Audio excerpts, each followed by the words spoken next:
오늘 검찰에서는 이재용 삼성전자 부회장이 요청한 수사심의위원회를 열지 말지 결정하는 회의가 열립니다.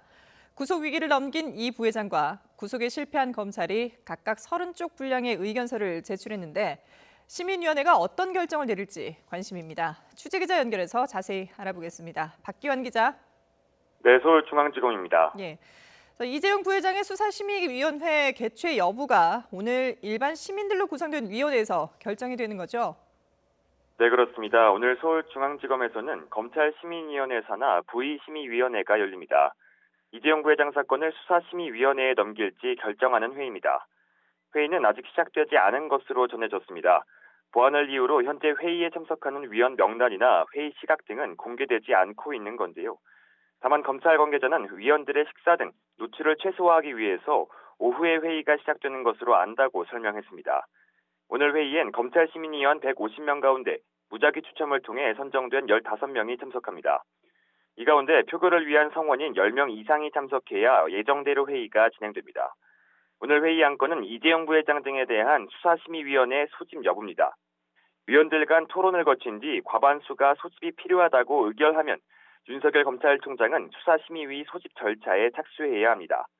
이후 수사심의위에서 이재용 부회장에 대한 기소 여부 등을 논의하게 됩니다. 네, 검찰과 이재용 부회장 측에서 직접 참석하는 게 아니라 각각 30쪽 분량의 의견서를 제출했는데 이걸 토대로 논의가 이루어지는 거죠? 네, 오늘 회의에 참석하는 분들은 일반 시민인데요. 학계 등 전문가 위주로 구성된 수사심의위와는 다릅니다. 그만큼 검찰과 이재용 부회장 측은 복잡한 경영권 승계 의혹 사건에 대해 시민 눈높이에 맞춰 설명할 수 있도록 의견서 작성에 힘을 쏟은 것으로 알려졌습니다.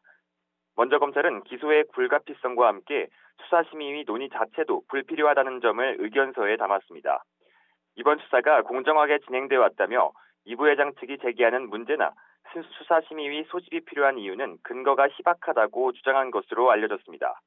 또 법원이 구속영장을 기각하면서 밝힌 대로 향후 재판에서 충분한 공방과 심리를 거쳐 책임 유무와 정도를 따져야 한다며 기소 여부는 논의 대상이 될 수 없다는 의견도 기재한 것으로 전해졌습니다. 이에 맞서 이 부회장 측은 구속영장이 기각된 건 구속 요건을 갖추지 못했다는 판단으로 오히려 혐의 소명도 인정되지 않았다는 주장을 의견서에 담았습니다.